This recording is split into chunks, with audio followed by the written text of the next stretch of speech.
La idea de esta charla, que les advierto de entrada, no tiene que ver con lecciones de autoayuda o de sentimentalismo en ese sentido de tratar de encontrar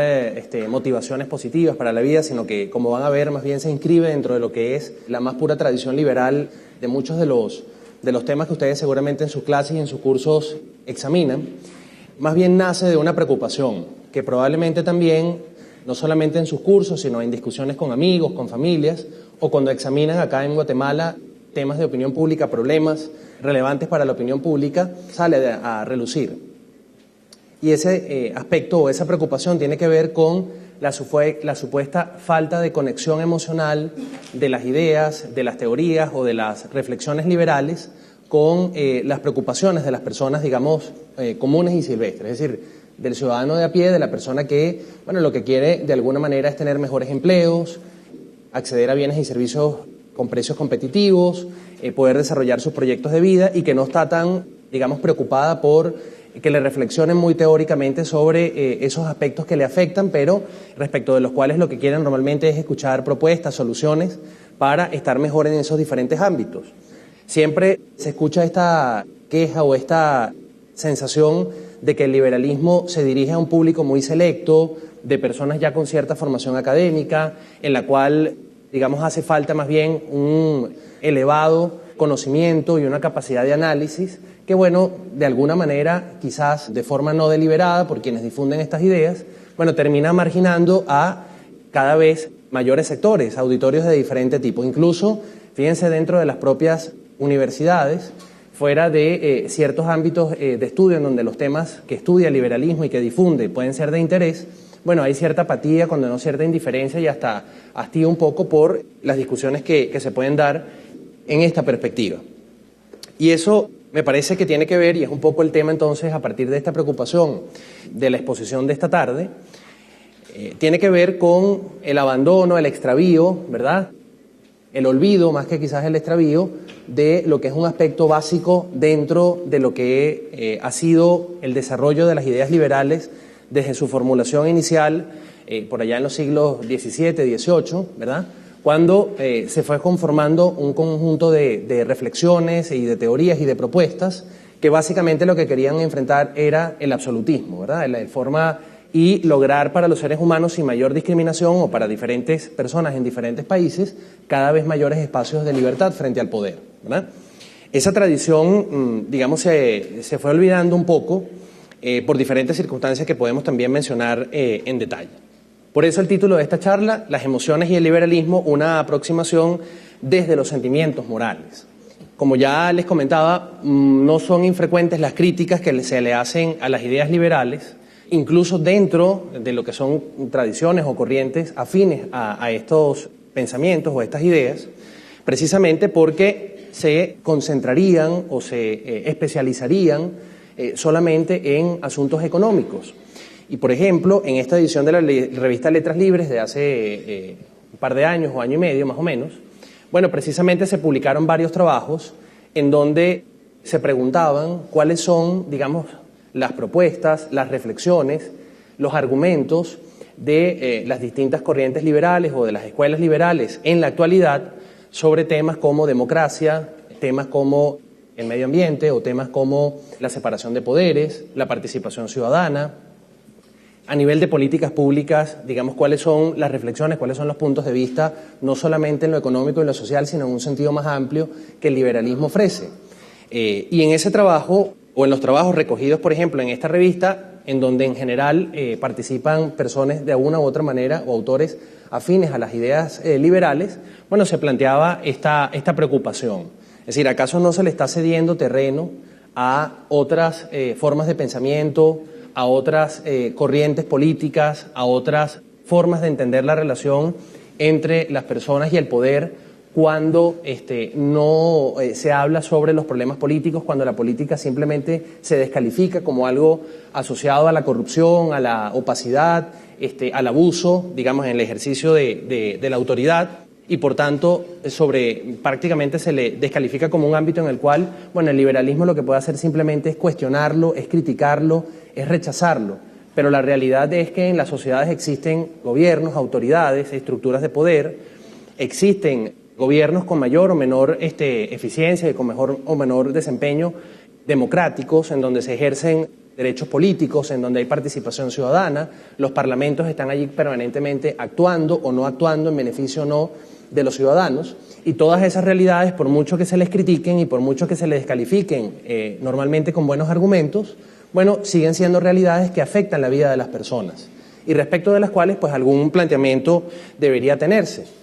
Entonces, hay un primer grupo de críticas que se le hacen por su desconexión con los problemas cotidianos de las personas en el ámbito político y también en el ámbito moral, ¿verdad? En el ámbito ya más de la vida privada de las personas, de su autonomía, de su dignidad, de lo que tendrían que ser esos espacios en cuanto a la familia, en cuanto a las creencias, en cuanto a formas, digamos, privadas de organización individual o digamos, organizada entre varias personas de desarrollar sus proyectos de vida. Y esta lámina, de alguna manera, lo que quiere evocar es la crítica más común que se le hace desde fuera, digamos, de las formas o diferentes manifestaciones del liberalismo, que tendría que ver más bien con la supuesta especialización casi con carácter de exclusividad de la reflexión liberal al problema económico fundamentalmente, ¿verdad? De cómo aumentar la productividad, de cómo ser cada vez más eficiente, lo cual facilita mucho la tarea de los adversarios de la libertad, porque entonces, por supuesto, normalmente manipulando, normalmente engañando, insisten en que esta es una línea de pensamiento que refuerza aspectos como la avaricia, el egoísmo, la insolidaridad, es decir, la falta de preocupación por otros. Simplemente sería una tendencia de pensamiento en la cual lo que importa es que el que está en mejor situación cada vez mejore su situación,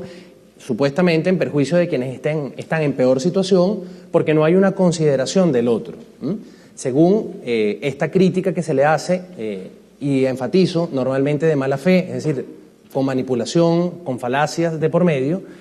sostendría que el liberalismo no se preocupa por aspectos morales, por aspectos políticos, por la condición real de las personas, por su situación real en sus vidas cotidianas, sino únicamente en beneficiar a los que ya obtienen beneficios económicos, porque su única preocupación, repito, serían los incentivos económicos, serían cómo aumentar los beneficios desde el punto de vista de ganancias, de utilidades, ni siquiera respecto de la generación de bienes y servicios, y por tanto, en el mejor de los casos, sería, bueno, un recetario económico que le sirve solamente a una parte pequeña de la población y en ningún caso a la mayor parte de los integrantes de una población, y menos aún a los que están en situación de pobreza. Entre otras cosas, esta crítica tendría mucho que ver con la excesiva racionalización de las ideas liberales, ¿verdad? En el sentido de simplemente enfocarse en temas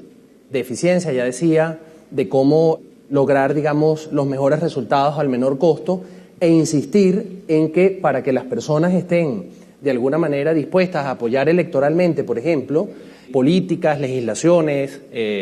medidas desde distintos ámbitos del poder del Estado que se tomen en materia económica, por ejemplo, y social, bueno, bastaría con exhibir buenos resultados. Si las personas van mejorando su posibilidad de bancarizarse, de obtener vivienda propia, de tener mejor calidad en cuanto a la alimentación, en cuanto a la seguridad, en cuanto a la salud, en cuanto a la educación, bueno, esta forma de entender casi en términos estrictamente racionales de intercambio, de una racionalidad además utilitaria, de costos-beneficios y de resultados,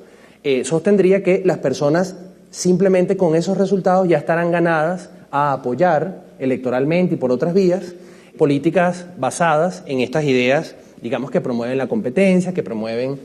la libertad económica, la propiedad privada, es decir, todos aquellos elementos que serían fundamentales y esenciales en una economía de mercado, en una economía abierta, en donde no hay intervencionismo, en donde no hay planificación. Y la realidad es que los seres humanos necesitamos más que buenos resultados, en general, necesitamos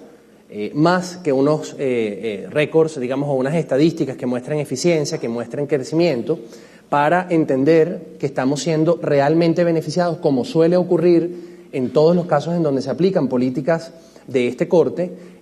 solo que no en la forma utópica, en la forma más bien propagandística, en que los adversarios de la libertad plantean que deberían ocurrir las cosas para que todos mejoremos prácticamente al mismo tiempo nuestro nivel de vida, es decir, equipararnos en cuanto a resultados de una forma que no puede ser sino a través de la violencia, de la coacción y, por supuesto, de la pérdida de las libertades directa o indirectamente por parte de la población. Entonces, sobre la base de estas dos críticas,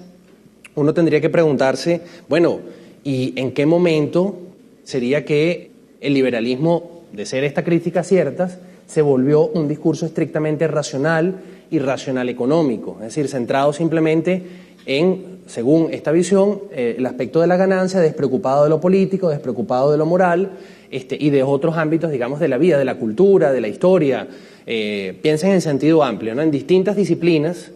ciencias sociales en general, que proveen información relevante, no solamente para comprender, digamos, desde el punto de vista privado, desde el punto de vista individual, nuestra condición de seres humanos y nuestro desarrollo y nuestras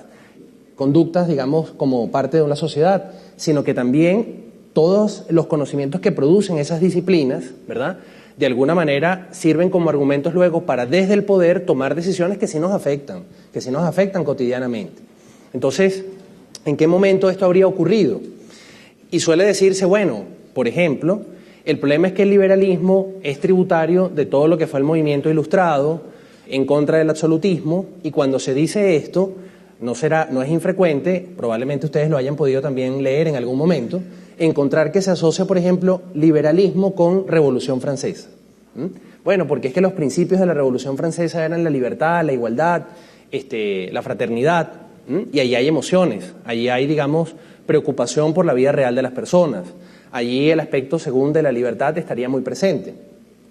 Pero también hay que tener muy claro que la Revolución Francesa y todo lo que es la Ilustración Francesa, por ejemplo, el énfasis que tuvo y la orientación filosófica que tuvo fundamentalmente fue de corte racionalista, ¿verdad? Muy, por supuesto, influenciada por autores como, todos lo sabemos, René Descartes, en el sentido de construir, es decir, partir de la tesis según la cual desde la razón se puede diseñar, se puede construir, se puede transformar deliberadamente, conforme a un plan, las estructuras sociales y la vida de las personas. Es lo que en algunas obras liberales, algunos pensadores liberales califican como constructivismo, ¿verdad? Esa pretensión, esa arrogancia de poder planificar de cero la vida de las personas y las instituciones, supuestamente, entre otras cosas, para generar felicidad. Y si bien es cierto que hay autores, por ejemplo, que también son importantes en esta tradición, como Juan Jacobo Rousseau, bueno, sabemos que, salvo en algunas obras, su obra tiene algunas, no pocas contradicciones o puntos de desacuerdo internamente, pero salvo en obras como El Emilio, por ejemplo, las obras más conocidas de Rousseau, como el discurso sobre el origen de la desigualdad o el mismo contrato social, más bien, cuando tocan el tema de las emociones, no lo hacen para generar aspectos, digamos, o dinámicas como la cooperación, el intercambio, el respeto a la dignidad, sino más bien por el contrario, de alguna manera atizan emociones que llevan al conflicto, al rencor, ¿verdad? Más bien a la desconfianza, a la lucha, de algún modo es pues antecesor de lo que luego en el siglo XIX van a desarrollar los socialistas y el mismo Marx sobre estos temas. Y cuando habla de las emociones también es un autor que normalmente habla de emociones colectivas, porque habla de la voluntad popular, habla de la sociedad, habla de, digamos, de entes que no son los seres humanos individualmente considerados, que somos los que en definitiva sí experimentamos emociones como el miedo, el amor, la incertidumbre, la desconfianza, o por el contrario más bien la disposición a colaborar, a confiar, a cooperar. Entonces, no es en la Ilustración Francesa en donde podemos encontrar pilares fundamentales de lo que sería la tradición liberal, orientada no solamente a lo económico, sino también a lo político y a lo moral, pero no partiendo de tesis racionalistas o de premisas racionalistas, sino, como vamos a ver, más bien de premisas que apuntan a la tradición, que apuntan más bien a lo que es el desenvolvimiento no planificado de las sociedades, es decir, a una visión más bien evolutiva, empirista y orientada a la observación de los seres humanos tal cual son, sin la pretensión de transformarlos radicalmente, ¿verdad? No es en esta tradición entonces en donde debemos encontrar o debemos buscar lo que serían las raíces más importantes en estos temas de la tradición liberal. Lo mismo ocurre de algún modo con lo que podemos llamar la Ilustración alemana. que tiene en autores como Kant, ¿verdad?, a figuras principales. Bueno, tan en la tradición alemana filosófica de los siglos XVIII y XIX, el racionalismo se desarrolló y se desvinculó del aspecto, digamos, más emocional, más pasional, más, en cierto modo, como algunos lo descalifican, animal de los seres humanos, que se le califica más bien como una tradición idealista, es decir, el idealismo alemán. Es la cota, digamos, más desarrollada, o el aspecto más desarrollado de esa tradición que más bien teoriza, genera formulaciones abstractas y plantea paradigmas a los cuales las sociedades reales deberían ajustarse para mejorar, y no parte de las sociedades reales tal cual son y de los individuos como somos para plantear desde nuestra propia condición biológica, moral, etcétera, posibilidades de mejoras, de desarrollo, de crecimiento. Aquí también está ese aspecto, digamos, de lo abstracto, y apuntando permanentemente es hacia la razón, con argumentos, con demostraciones, con el uso de la lógica, con el uso más bien de razonamientos deductivos permanentemente, y en donde, repito, el aspecto, digamos, más emocional y que de algún modo, como vamos a ver, más nos vincula como pertenecientes a la misma especie, a la del ser humano, pues sencillamente no aparecen, ¿verdad? Por cierto, tanto en la lámina anterior, que está ahí un retrato de Montesquieu, como en esta, que está esa escultura de Schiller y de Goethe, colocaba esas imágenes un poco para que tengamos presente que tanto en la tradición francesa como en la tradición alemana hubo también excepciones, digamos, a esa tradición estrictamente racionalista, en donde aspectos más vinculados con la forma de ser, digamos, cotidiana, tradicional de las personas está presente, ¿no? No son tradiciones en las cuales esté completamente excluido el aspecto más emocional, el aspecto más estético de toda esta, digamos, esa reflexión de la modernidad. Ahora bien, esa división que de alguna manera podemos encontrar entre razón y emoción, entre razón y pasión, ¿verdad?, o entre lo racional y lo irracional, en la tradición francesa y en la tradición alemana, con esas excepciones que creo que es importante que todos tengamos muy presentes cuando abordemos este tema, esa división radical de lo humano no se encuentra presente en la Ilustración escocesa. Cuando uno examina los textos de los autores principales de esta tradición, es decir, británica, pero que fundamentalmente se desarrolla en Escocia y que tiene no solamente a Adam Smith, sino también a David Hume y a Adam Ferguson, digamos, como autores fundamentales, bueno, uno encuentra que esa división entre emociones y racionalidad no se plantea, porque no se desprecia o no se menosprecia, no se ignora una parte del ser humano pensando que es negativo, que es imperfecta, que más bien es un obstáculo para que se desarrolle plenamente, sino que por el contrario se parte de que el ser humano, tanto en sus aspectos racionales, o sea, en sus capacidades más orientadas hacia la razón, como en los aspectos más emocionales, que tienen que ver más bien con su percepción del mundo, con su comprensión y con la capacidad, digamos, de relacionarse con otros, bueno, que todo eso es relevante para poder alcanzar mejores condiciones de vida, para poder identificar cuáles son las instituciones políticas, económicas, morales y de otra índole que mejor pueden de alguna manera no solamente potenciar, sino contribuir al desarrollo en libertad de esas capacidades. Y en ese sentido, más bien, autores como Adam Smith, en este libro que está acá referido, fíjense que él no parte de una teoría abstracta. Es decir, antes de desarrollar todo lo que es su explicación y su comprensión de lo económico en la riqueza de las naciones, él escribe este libro, porque básicamente era un profesor además de teoría moral, la teoría de los sentimientos morales. Y él ahí desarrolla una serie de principios y de ideas, repito, que no son producto de la construcción artificial de lo que debería ser el ser humano, sino que Adam Smith se basa en la observación. Se basa en la observación y, entre otras, desarrolla esta idea del espectador imparcial,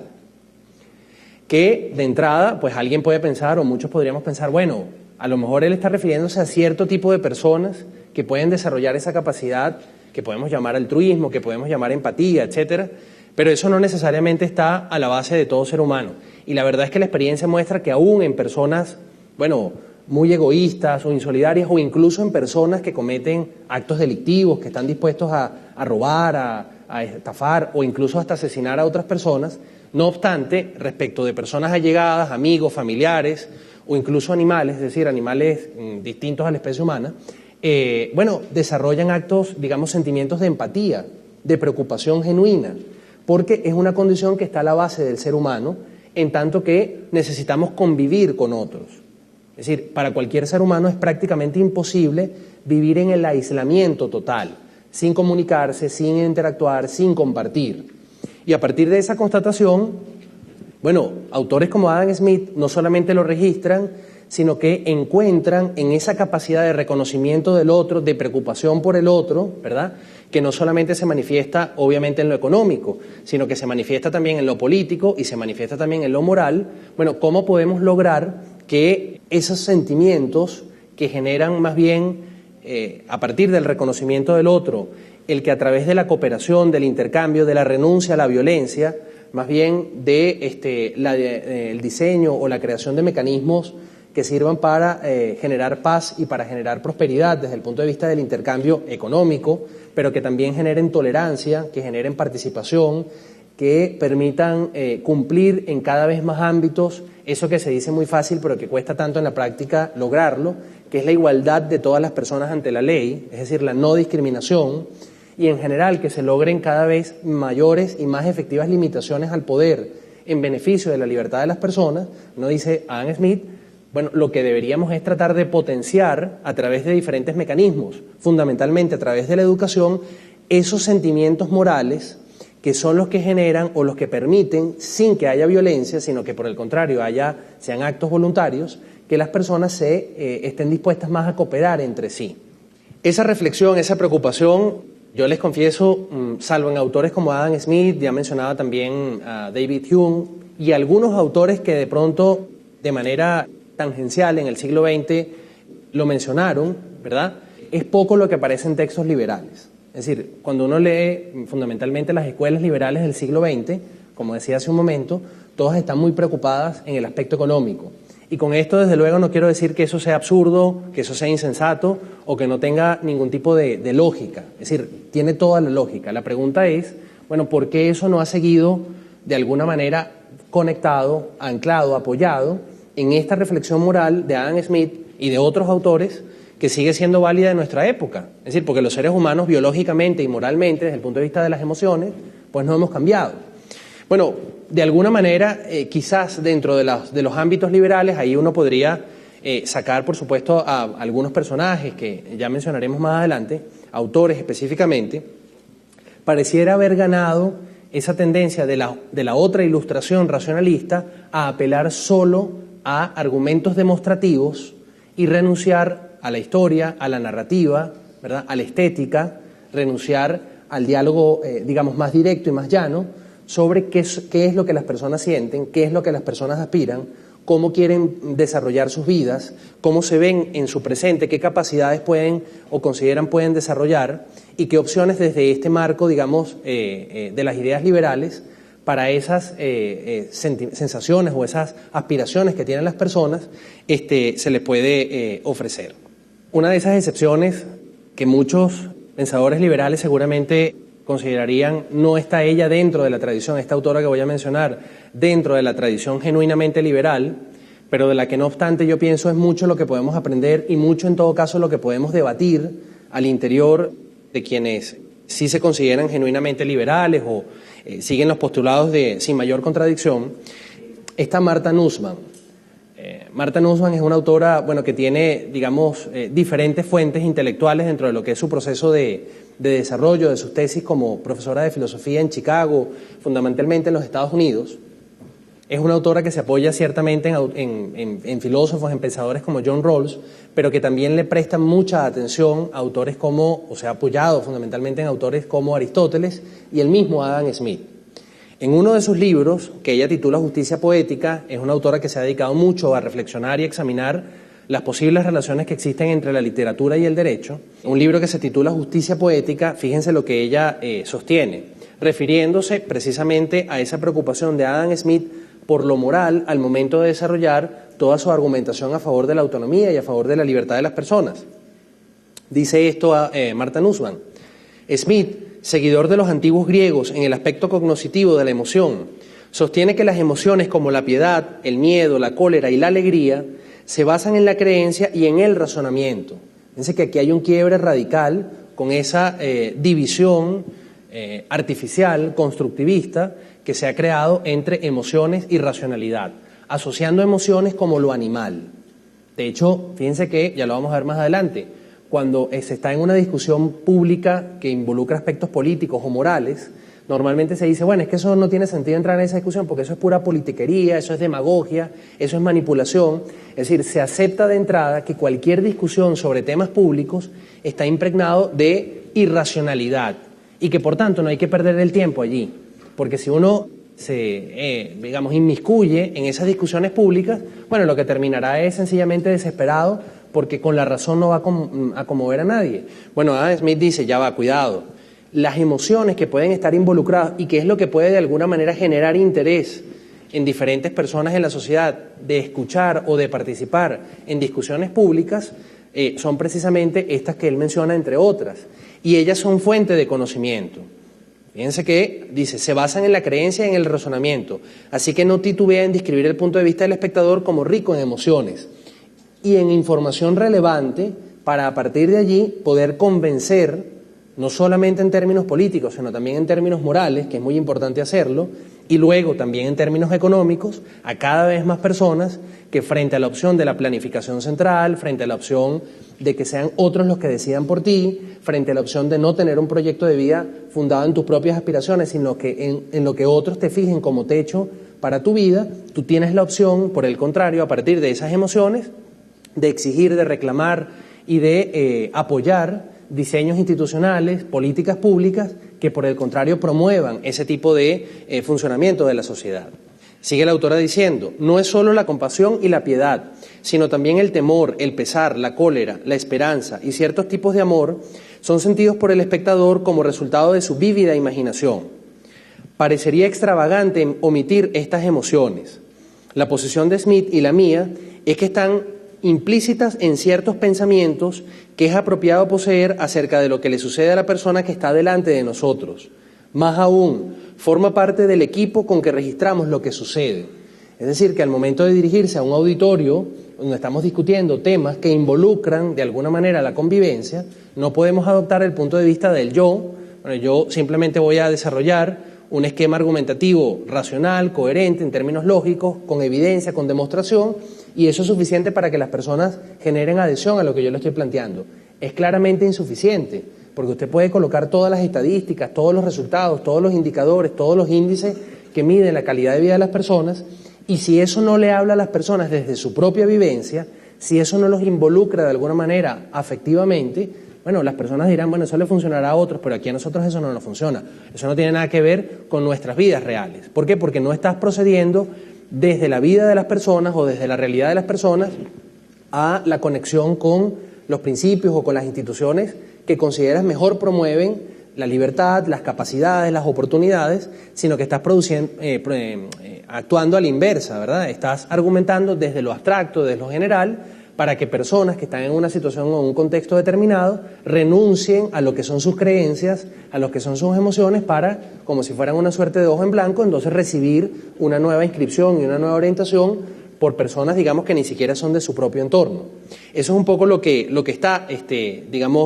planteando acá Martha Nussbaum. Y añade, en esta argumentación Smith utiliza la lectura literaria y la contemplación de obras dramáticas para ilustrar la postura y las emociones del espectador juicioso. Smith atribuye gran importancia a la literatura como fuente de orientación moral. Su importancia deriva del hecho de que la lectura es, en efecto, un sucedáneo artificial de la situación del espectador juicioso y nos conduce de manera grata y natural a la actitud que cuadra al buen juez y ciudadano. ¿Qué nos está diciendo en esta segunda parte? Mira, no es solamente la demostración económica, no es solamente el cálculo electoral basado, por ejemplo, en encuestas, ¿verdad? Que es algo muy mecánico y muy, en muchos casos, pues abstracto, simplemente unos números fríos allí sobre supuestas decisiones racionales que tomarían miles o millones de personas, sino que tiene que ver con situaciones reales, con casos que si, por ejemplo, son tomados de la ficción, bueno, perfectamente podrían ocurrir no solamente en las sociedades en las que vivimos, sino en sociedades con culturas, con tradiciones, con historias diferentes, en continentes diferentes. Y por eso esta referencia a la literatura. No sé si acá en la universidad es algo común, tradicional, examinar ciertos temas en las distintas carreras a través de cuentos, a través de novelas o a través de otras formas de arte como el cine o como el teatro. Pero la verdad es que muchas veces se comprende mucho mejor lo que en realidad termina siendo la democracia o el Estado de Derecho o lo que no deben ser, ¿verdad? O la importancia de la propiedad o el valor de los contratos o de la honestidad cuando se está frente a una obra literaria, o sea, a una novela, a un cuento o a una película o a una obra de teatro que nos conmueve, que de alguna manera nos permite, aun cuando nosotros no hayamos experimentado, una sensación de pérdida, de amenaza, de vulneración, de agresión, imaginar lo que otras personas en esas situaciones han padecido, están padeciendo o podrían padecer de presentarse. No es lo mismo que nos expliquen qué es la propiedad, la importancia de la propiedad en abstracto, a que cualquiera de nosotros, con esfuerzo, con el esfuerzo de nuestras familias, en nuestras comunidades, etcétera, hayamos logrado avanzar, digamos, en términos patrimoniales, en términos de mejor calidad de vida, y de un día a otro, por un acto, digamos, de una ley o de un decreto, sencillamente lo perdamos todo y nos diga, pero ¿de qué te quejas? No seas egoísta, no seas insolidario, esto es por el bienestar general, esto es por la utilidad pública, esto es porque la propiedad tiene una función social. Es decir, una cosa es criticar esto en abstracto y otra cosa es mostrarle a las personas con ejemplos directos, reales o de ficción, qué es lo que significa vivir sin libertad. ¿Qué es lo que significa vivir cuando otros planifican y deciden por ti? Diciendo que es que ellos saben más porque tienen un cargo de poder o porque tienen una situación, digamos, de ventaja por su creencia religiosa o por su estatus social. Es decir, cualquier forma, digamos, de privilegio. Y fíjense que esto está en la más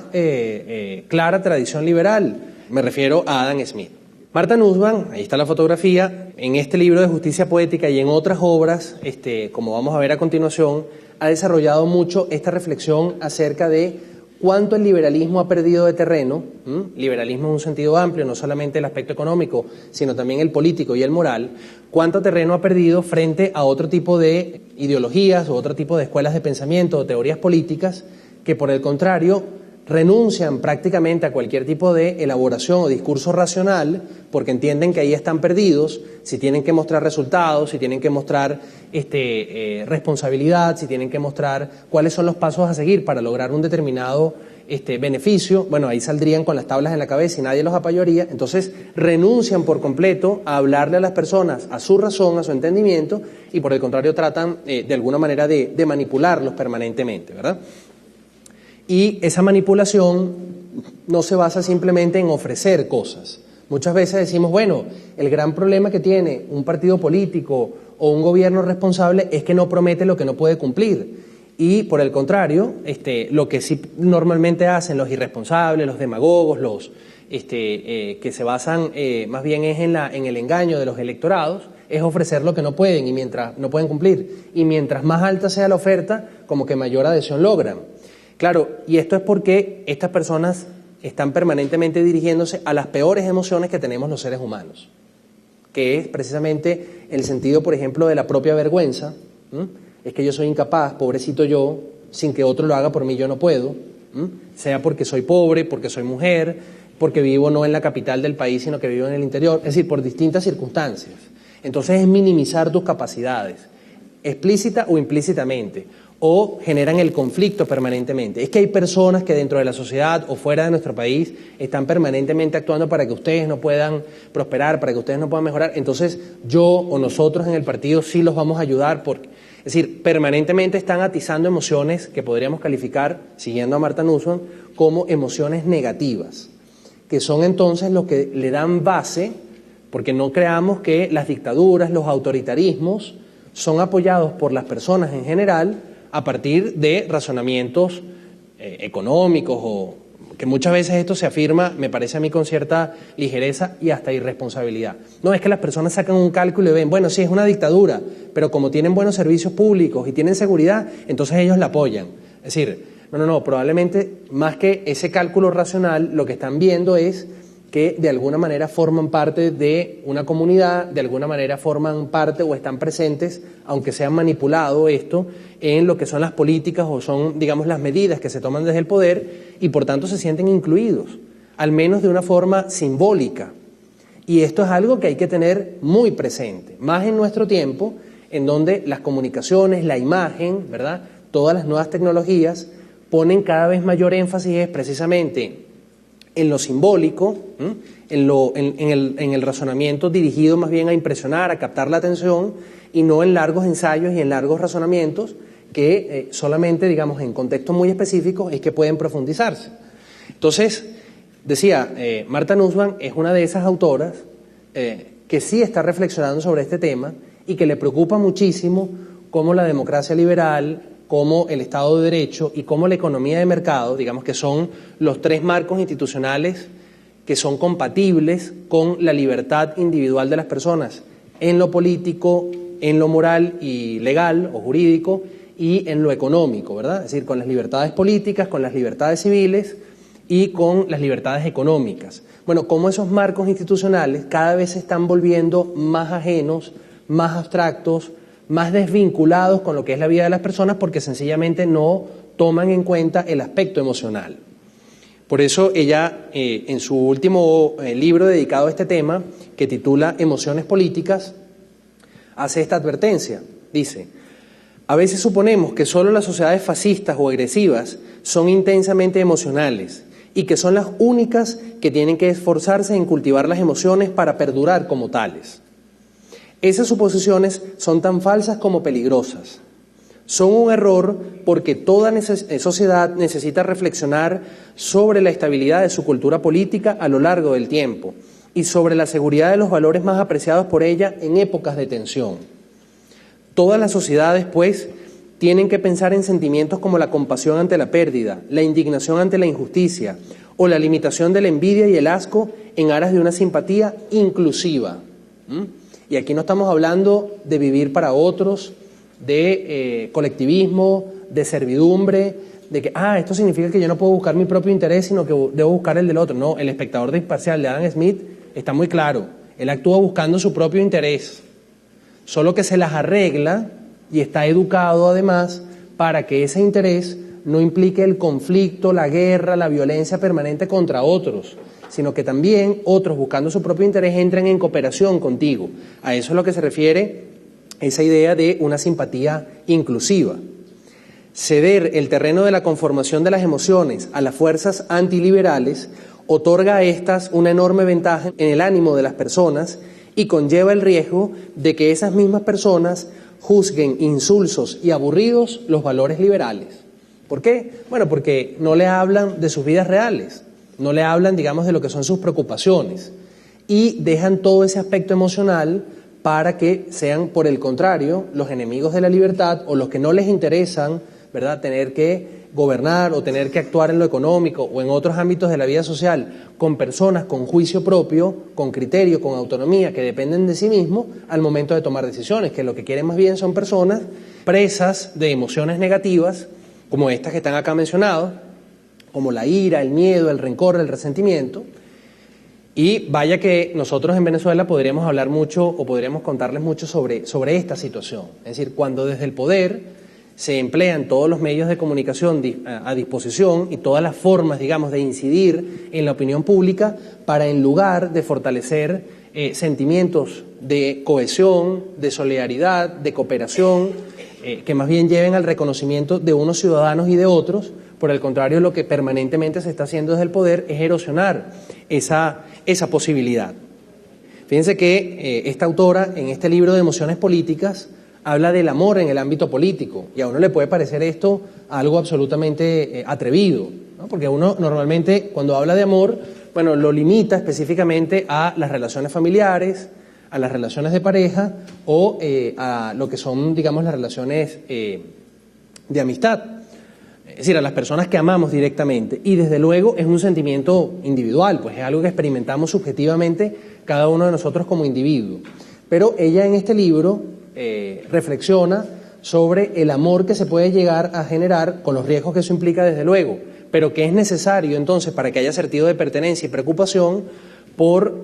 lo que en vez de nación podemos denominar patria, es decir, por la sociedad en la que nacemos, por sus instituciones, por sus tradiciones, por sus problemas, por su lengua, por sus costumbres, ¿verdad? Y cómo a partir de esas realidades pueden irse generando cambios para contribuir al mejoramiento de esa sociedad de la cual somos partes,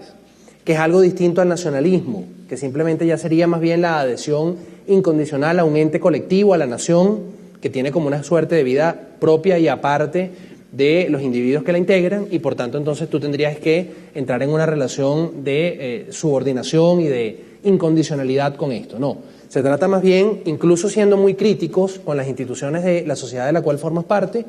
poder, digamos, sin embargo, preocuparte por la suerte de las personas que están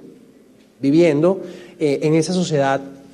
y que no solamente están en peor situación, sino que pueden, y creo que esto es un dato importante y que cualquier enfoque liberal debería tener presente, digamos, los que están en peor situación siempre serán personas que están más expuestas a ser manipuladas en lo emocional por personas que no quieren su prosperidad, por personas que no quieren que salgan de esa condición de personas con limitaciones para acceder a bienes y servicios, para educarse, para tener mejor aspiración en sus vidas, para que hayan cambios, digamos, importantes desde el punto de vista de qué pueden hacer con sus capacidades, sino que por el contrario, pues quieren mantenerlos es allí. Y eso precisamente porque no hay una preocupación genuina por la suerte de esas personas. Entonces, por eso es muy importante que ya sea que estemos reflexionando sobre lo económico estrictamente, por qué es importante los contratos, por qué es importante la competencia, por qué es importante la propiedad privada, la libertad económica, en general la libertad, por ejemplo, de los consumidores a elegir qué tipo de bienes y que esto no debe ser producto de una planificación centralizada. Pero también cuando hablamos de otros aspectos en los cuales no debemos tener miedos,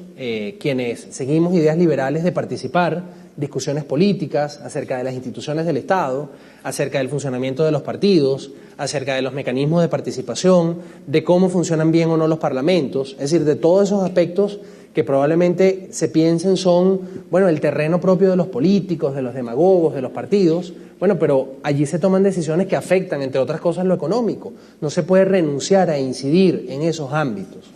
Y si tenemos tradiciones o autores como Adam Smith, como David Hume, como el mismo Hayek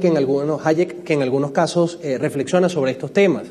pero el mismo Isaiah Berlin también tiene ensayos sobre, digamos, las emociones en el ámbito de la discusión política. En fin, son varios los autores que quizás no son tan consultados, que no son tan estudiados tradicionalmente cuando se habla de pensadores liberales, pero que tienen una relevancia importante en estos temas. Una de ellas me parece que es esta autora. Uno puede estar en desacuerdo con muchas de sus ideas en el campo económico, pero en el campo moral y político creo que tiene mucho que aportarnos. Y ya les decía, en esta obra de las emociones políticas, bueno, nada más y nada menos, ella se plantea el cómo estimular estas emociones como la empatía, la compasión, entendida por esa preocupación genuina por los otros, que insisto, sí es posible verla. Es decir, cuando uno, por ejemplo, no sé si ustedes habrán escuchado una película que estuvo concursando recién por los premios Oscar a Mejor Película Extranjera, que se llama Leviatán, que es una película rusa. Bueno, si tienen oportunidad de ver esa película se van a dar cuenta lo que significa que llegue a tu propiedad, de tu familia, de muchísimos años, un funcionario de una localidad con una orden judicial o con otro tipo de decreto, decir, mire, sálgase de aquí porque esto pasa a ser propiedad estatal de un momento para otro. ¿Por qué? Bueno, porque hay utilidad pública. El drama que eso desde el punto de vista familiar de la vida de ese personaje genera, ¿verdad? O tantas otras películas que muestran lo que significa cuando se pierde la libertad, no solamente en el ámbito económico, sino en otros ámbitos de la vida. Bueno, eso genera compasión.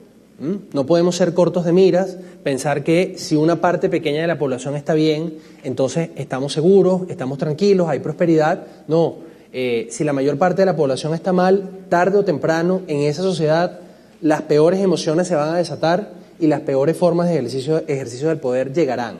Por tanto, como dice ella, no hay que descuidar este tipo de realidades, ¿verdad? Que están normalmente frente a todos nosotros cotidianamente. Acá también hay la imagen de un informe que se publicó hace ya algunos años por una comisión formada por expertos internacionales que uno podría de pronto considerar forma parte de estos informes que se hacen para medir la calidad institucional, la vigencia de la propiedad, de la competencia, de la libertad económica en diferentes países, ¿no? Estos índices que hacen distintas organizaciones a nivel internacional. Bueno, este informe en particular tiene la peculiaridad, incluso hay videos en internet que pueden ver, que precisamente trató de alguna manera de poner en práctica estas ideas de conectar emocionalmente con autoridades y con ciudadanos a nivel local para generar cambios institucionales en los cuales las personas se sintieran protagonistas de esos cambios, a través de la formalización del empleo, a través de la formalización de derechos de propiedad, a través de la formalización de emprendimientos que venían siendo ejercidos de manera informal, digamos al margen de la ley, estableciendo contratos laborales, es decir, una serie de ejemplos que están allí en países de Asia y en países de África muy interesantes que llevó a cabo esa comisión de expertos que se llama Comisión para el Empoderamiento Legal de los Pobres. Y este informe, que se llama La Ley, clave para el desarrollo sin exclusiones, bueno, precisamente muestra los resultados. Y cuando ustedes lo leen, se dan cuenta que las biografías, los testimonios, las experiencias reales de las personas son el punto de partida de las respuestas que se dieron en el marco del programa, aliándose con autoridades locales, tanto parlamentarias como ejecutivas, para poder implementar esas recomendaciones. No fueron a darles la solución a los problemas a estas personas. Los escucharon, los hicieron partícipes del proyecto, los hicieron protagonistas a partir de lo que ellos aspiraban, porque es mentira que por la cultura, que por la religión, que por la ubicación geográfica, no, ellos no entienden de la libertad, porque esa no es su cultura, son nosotros los occidentales, que sí entendemos qué es la libertad y queremos estarnos complicando la vida con esto de elegir y ser responsables, pero los demás no, los demás, mentira. La opresión, la discriminación, la violencia es experimentada como sufrimiento en cualquier parte del mundo. Tan pronto los seres humanos descubrimos en algún momento de nuestra vida que podemos elegir lo que queremos ser y lo que queremos hacer en nuestras vidas y nos encontramos en un entorno en el cual eso no se nos permite hacer, comenzamos a sufrir, porque somos parte de la misma especie. No requerimos estudios formales, ni requerimos ningún tipo de especialización ni de erudición para poder experimentar ese dolor de no ser libres, de ser esclavos, de ser siervos o de vivir amenazados. Y este informe lo muestra, este informe de alguna manera apunta, ¿verdad?, a esa realidad. Cierro, en todo caso, por si de alguna manera pueden quedar dudas de, bueno, pero ¿y entonces cuál es la propuesta esto de que nos acerquemos más a las humanidades y no solamente estemos pensando en lo económico y que nos acerquemos más a lo político? Bueno, cito para cerrar la intervención un fragmento de un libro que quizás ustedes conozcan, de un destacado y joven profesor y difusor de las ideas liberales de Chile, Axel Kaiser. Él publicó este libro que se llama La fatal ignorancia, la anorexia cultural de la derecha frente al avance ideológico progresista, y precisamente ese libro es un llamado de alerta, y fíjense que Chile de alguna manera pues está en una situación hoy día algo complicada por lo que él en este libro ya denunciaba años antes de que la actual presidenta volviera al poder. Básicamente el argumento del libro es, se ha descuidado por completo la difusión de ideas a través de mecanismos distintos a la mera demostración, al mero cálculo económico, a la mera eficiencia. Es decir, no se trabaja en cine, en teatro, en televisión, en las escuelas, digamos, de ciencias sociales, no se trabaja en el ámbito de las humanidades por pensar que eso es innecesario y que eso en definitiva no es relevante porque en términos económicos no aporta nada. Bueno, y resulta que allí es donde tú convences a la gente, porque ahí es donde tú generas estos personajes que son llamados los intelectuales en todos los países, que terminan incidiendo mucho sobre las personas, de ahí salen los políticos, de ahí salen quienes son el día de mañana parlamentarios, que son gobernantes, ¿verdad? De todas esas escuelas, normalmente no salen de las escuelas de economía, de las escuelas, digamos, más dedicadas al conocimiento técnico. Y si esos ámbitos son sencillamente descuidados y tirados al olvido, bueno, entonces terminan llegando al poder y terminan tomando las decisiones, no quienes tienen las mejores ideas, ni quienes tienen los mejores proyectos para las personas, sino sencillamente quienes los manipularon mejor, ¿verdad? Por eso él dice esto en una parte de ese libro. El aislamiento de las clases sociales efectivamente genera tensiones y eventualmente conflictos. Más aún si existe todo un discurso como el progresista centrado en la supuesta injusticia de esta situación para promover una agenda política estatista. Fíjense, la justicia es un sentimiento a fin de cuentas, de si hay respeto, de si hay dignidad, de si hay oportunidades, de si hay igualdad de trato, de si hay privilegios o si por el contrario todos somos tratados del mismo modo. Esto es un sentimiento Y hay que tener muy en cuenta cuáles son los sentimientos que tienen las personas frente a ciertas propuestas y frente a otras en el ámbito político y en el ámbito moral. Porque de lo contrario, bueno, terminarán avanzando aquellas que, aunque sean injustas, sean vendidas ante los electores como más bien las justas. Me estoy refiriendo a controles de precios, a confiscaciones, a censura en los medios de comunicación, etcétera. Aquí entra la importancia de las ideas y de las creencias como elemento de armonía social, porque cuando las desigualdades son grandes, no basta con que las masas tengan acceso a determinados bienes de consumo. Se necesita que éstas vean con buenos ojos el sistema y que tengan posibilidades reales de mejorar su situación con su propio esfuerzo, algo que las prácticas oligárquicas y el estatismo progresista hace muy difícil. Se requiere para mantener la armonía, por lo tanto, que las masas, yo calificaría más bien aquí que la ciudadanía en general, que los ciudadanos en general, compartan códigos culturales con las élites, que se identifiquen con ellas de alguna forma, que tengan valores y opiniones en común. Y los valores y las opiniones no están compuestas de razonamientos lógico-deductivos.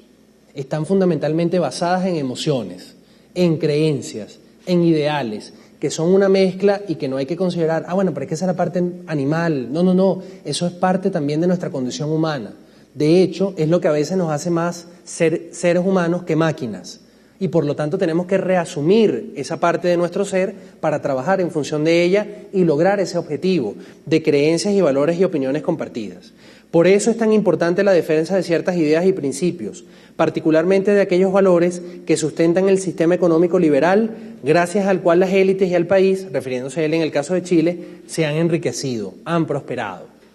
La conclusión de esto es que, de alguna manera, si cabe concluir, las emociones deben estar dentro del discurso liberal. El liberalismo no solamente debe apuntar a la razón y a los resultados. Esto es muy importante y siempre tiene que estar incluido dentro de lo que son las propuestas y dentro de lo que son los argumentos para el debate. Pero también necesariamente tiene que dirigirse a esos aspectos más emocionales e incluso hablarle a las personas de cómo algunas emociones contribuyen a su calidad de vida y cómo otras emociones, por el contrario, lo que hacen es perjudicar sus oportunidades, desmejorarlos como individuos y, en definitiva, sumergirlos en una situación no solamente de pobreza, sino también de atraso en un sentido amplio, de exclusión, de pobreza, de violencia. Creo que eso es algo que es fundamental trabajar y tenemos las bases en la propia tradición liberal para hacerlo. No tenemos que inventar el agua tibia, por el contrario, lo que tenemos es que recuperar ideas, tradiciones, planteamientos que fueron olvidados de pronto en un momento de optimismo, de confianza en el siglo XX, pero que no estamos tarde para recuperarlos. Y ahí hay autores como Marta Nussbaum, como Axel Kaiser y otros más que precisamente están planteando la necesidad de que en el ámbito político, económico y moral las emociones sean un aspecto fundamental dentro de lo que es la discusión y la práctica de las ideas de libertad. Con relación a lo que usted comentaba, mencionó en varias ocasiones el tema de adversarios a la libertad. ¿A quiénes se refiere exactamente? ¿Grupos, pensamientos, ideologías? Sería lo primero. Y segundo, usted comentaba y mencionó acerca de los incentivos económicos. También en el contexto de nuestro país, que es muy similar a Venezuela por el tema de esa contienda continua que se tiene con relación al tema de clases, no solamente económico, sino socialmente y antropológicamente. Lo que se da aquí es el tema de privilegios fiscales. Estos privilegios fiscales atentan gravemente con la política y la economía de nuestro país. En este tema, nuevamente vuelvo a caer a la pregunta, ¿quiénes son esos adversarios a las posturas de liberalismo? Sí, bueno, en general, las distintas variantes del socialismo, digamos, como podemos calificarlo en sentido amplio, tienen propuestas que lamentablemente terminan basadas en emociones negativas. Por ejemplo, en sus distintas variantes, los pensadores y los políticos socialistas, me refiero al socialismo más autoritario, pero también a la socialdemocracia y al socialcristianismo, por ejemplo, consideran que la desigualdad per se es algo negativo en cualquier sociedad.